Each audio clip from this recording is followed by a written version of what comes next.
सरदार वल्लभ भाई पटेल की 146वीं जयंती पर प्रधानमंत्री नरेंद्र मोदी ने उनको नमन किया। पीएम मोदी ने रिकॉर्डेड वीडियो मैसेज के जरिए देश को संबोधित किया और प्रधानमंत्री मोदी ने कहा कि राष्ट्रीय एकता दिवस पर सभी देशवासियों को बहुत बहुत शुभकामनाएं। एक भारत श्रेष्ठ भारत के लिए जीवन का हर पल जिसने समर्पित किया, ऐसे राष्ट्र नायक सरदार वल्लभ भाई पटेल को आज देश अपनी श्रद्धांजलि दे रहा है। आज देश भर में एकता का संदेश लेकर हमारे ऊर्जावान साथी आगे बढ़ रहे हैं और भारत की अखंडता के प्रति हम देश में कोने कोने में हो रहे राष्ट्रीय एकता दिवस के आयोजन को देख रहे हैं। एकता दिवस पर सभी देशवासियों को बहुत बहुत शुभकामनाएं। एक भारत श्रेष्ठ भारत के लिए जीवन का हर पल जिसने समर्पित किया, ऐसे राष्ट्र नायक सरदार वल्लभ भाई पटेल को आज देश अपनी श्रद्धांजलि दे रहा है। सरदार पटेल जी सिर्फ इतिहास में ही नहीं बल्कि हम देशवासियों के हृदय में भी हैं।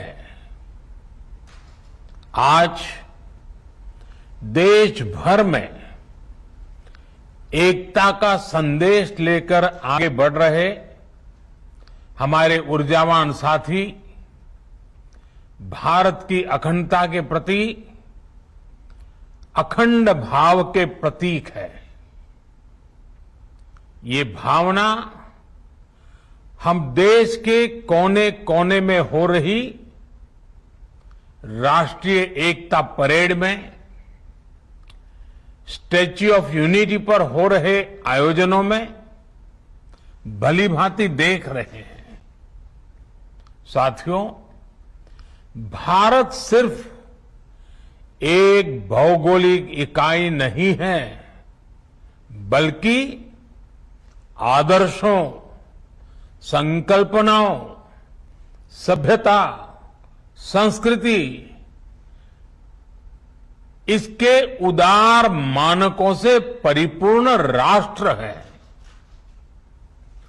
धरती के जिस भूभाग पर हम 130 करोड़ से अधिक भारतीय रहते हैं, वो हमारी आत्मा का, हमारे सपनों का, हमारी आकांक्षाओं का अखंड हिस्सा है। सैकड़ों वर्षों से भारत के समाज में, परंपराओं में लोकतंत्र की जो मजबूत बुनियाद विकसित हुई, उसने एक भारत की भावना को समृद्ध किया है। लेकिन हमें यह भी याद रखना है कि नाव में बैठे हर मुसाफिर को नाव का ध्यान रखना ही होता है। हम एक रहेंगे तभी आगे बढ़ पाएंगे।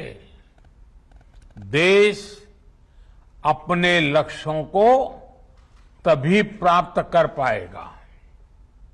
साथियों, सरदार पटेल हमेशा चाहते थे कि भारत सशक्त हो, भारत समावेशी भी हो, भारत संवेदनशील भी हो और भारत सतर्क भी हो, विनम्र भी हो, विकसित भी हो।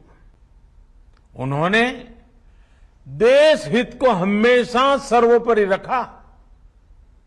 आज उनकी प्रेरणा से भारत बाहरी और आंतरिक हर प्रकार की चुनौतियों से निपटने में पूरी तरह से सक्षम हो रहा है। पिछले 7 वर्षों में देश ने दशकों पुराने अवांछित कानूनों से मुक्ति पाई है। राष्ट्रीय एकता को संजोने वाले आदर्शों को नई ऊंचाई दी है। जम्मू कश्मीर हो, नॉर्थ ईस्ट हो या हिमालय का कोई गांव आज सभी प्रगति के पथ पर अग्रसर है। देश में हो रहा आधुनिक इंफ्रास्ट्रक्चर का निर्माण देश में भौगोलिक और सांस्कृतिक दूरियों को मिटाने का काम कर रहा है। जब देश के लोगों को एक हिस्से से दूसरे हिस्से में जाने से पहले ही 100 बार सोचना पड़े तो फिर काम कैसे चलेगा। जब देश के कोने कोने में पहुंचने की आसानी होगी तो लोगों के बीच दिलों की दूरी भी कम होगी, देश की एकता बढ़ेगी। एक भारत श्रेष्ठ भारत की इसी भावना को मजबूत करते हुए आज देश में सामाजिक, आर्थिक और संवैधानिक एकीकरण का महायज्ञ चल रहा है। सरदार पटेल की प्रतिमा की क्या खासियत है, आपको ग्राफिक्स के जरिए बताते हैं। 40 महीने में ये प्रतिमा बनकर तैयार हुई थी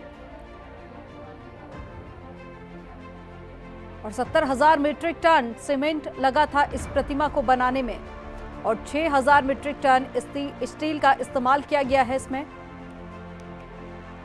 और 18,500 टन सलाखों का भी इस्तेमाल किया गया। 180 किलोमीटर की आंधी झेलने में ये प्रतिमा सक्षम है और साथ ही देश भर के किसानों से लोहा लेकर ये प्रतिमा बनाई गई है और प्रतिमा पर भूकंप का कोई भी असर नहीं होगा, इतनी मजबूत है। और साथ ही भूतल पर विशाल प्रदर्शनी कक्ष भी बना है।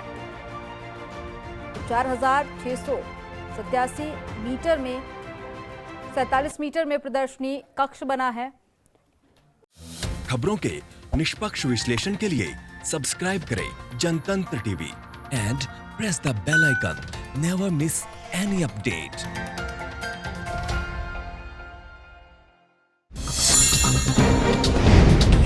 डाउनलोड कीजिए जनतंत्र टीवी ऐप को, जो कि अवेलेबल है गूगल प्ले और ऐप स्टोर पर।